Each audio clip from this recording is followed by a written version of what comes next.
Bir kun bir birodarimiz aytib berdilar. Bittalari o'g'illari ismini Muhammad Sodiq qo'ygan ekanlar. Yaxshi niyat qiluvchilarga o'xshab yursin deb. Yangi muftiy bo'lganlarida hijratdan qaytib kelganlaridan keyin o'g'li katta bo'lib qolgan, 20 yoshlarga yaqinlashib qolgan.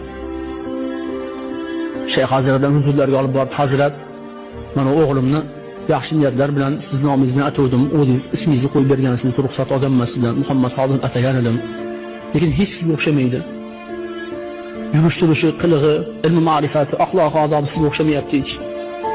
Shu biror bir hikmati bormi desalar, Shayx Hazratlar aytgan ekanlar, o'g'lingiz mendek bo'lishi uchun buning otasi Muhammad Yusuf bo'lishi kerak degan ekanlar.